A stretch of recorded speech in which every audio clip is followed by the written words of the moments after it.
এই অক্ষয় তৃতীয়া নামটা হলো কি করে? অক্ষয় তৃতীয়া।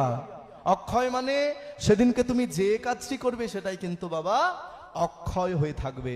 অক্ষয় তৃতীয়ার দিন আমি প্রত্যেক মায়েদেরকে বলবো, বাবাদেরকেও বলবো, বাবারা জানেন তবু বলে দিই, সকালবেলা ঘুম থেকে উঠে প্রাতঃ স্নান করে আগে মন্দিরে পূজা দিতে যাবে। কারণ সেদিন অক্ষয় তৃতীয়া, যে কাজটি করবে সেদিনকে দান করতে হয়। কাউকে যদি কিছু দান করো, কাউকে যদি কিছু দান করো, সেটা কিন্তু সারা জীবন অক্ষয় হয়ে থাকবে। অক্ষয় তৃতীয়া, এই অক্ষয় তৃতীয়া একটা তিথিতে কত কি হয়েছিল ছোট্ট করে বলে দিচ্ছি।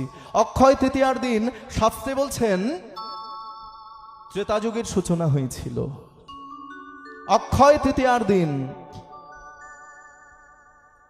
পরশুরামের জন্ম হয়েছিল, ভগবানের একটি অবতার, 10 অবতারের মধ্যে একটি অবতার পরশুরামাবতার। এই জন্য অক্ষয় তৃতীয়াকে অনেকেই কিন্তু পরশুরাম জয়ন্তী বলে থাকেন। হরি বল। অক্ষয় তৃতীয়ার দিন সূর্যদেব দ্রৌপদীকে অক্ষয় পাত্র দান করেছিলেন বাবা। এমন একটি পাত্র যার নাম অক্ষয় পাত্র। সেই অক্ষয় পাত্র থেকে যদি অক্ষয় পাত্রে অন্ন রাখে, লক্ষ লক্ষ ভক্ত সেবা করলেও কিন্তু অন্ন ফুরাবে না। একমাত্র দ্রৌপদী যদি সেবা করে তাহলে কিন্তু ফুরিয়ে যাবে।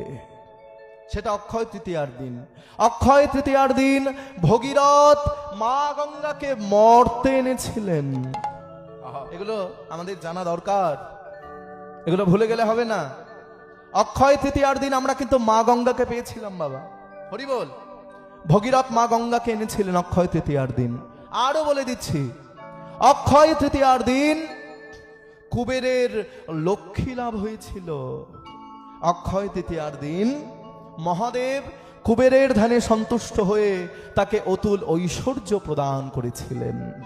সেটাও কিন্তু বাবা অক্ষয় তৃতীয়ার দিন। আরো আছে, এখনো শেষ হয়নি।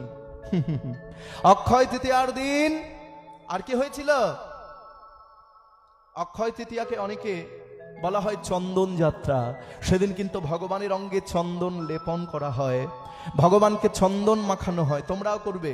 অক্ষয় তৃতীয়ার দিন তোমাদের বাড়িতে যদি ভগবানের শ্রী বিগ্রহ থাকে, ভগবানের অঙ্গে চন্দন মাখাবে। কারণ এত প্রচন্ড গরমে ভগবানেরও তো গরম লাগে। চন্দন মাখিয়ে, হ্যাঁ, অনেক জায়গায় অনেক মন্দিরে আমরা দেখতে পাই কালো কৃষ্ণ চন্দন মাখিয়ে সাদা করে দেওয়া হয়। হরিবল। চন্দন যাত্রা অক্ষয় তৃতীয়ার দিন থেকে শুরু হয়। আরো আছে, অক্ষয় তৃতীয়ার দিন জগন্নাথের পুরীধামে রথ নির্মাণের কাজ শুরু হয় বাবা। হরিবল। রথ নির্মাণের কাজ শুরু হয় অক্ষয় তৃতীয়ার দিন থেকে। জগন্নাথের রথের নাম কি? নন্দী ঘোষ। বলরামের রথের নাম কি?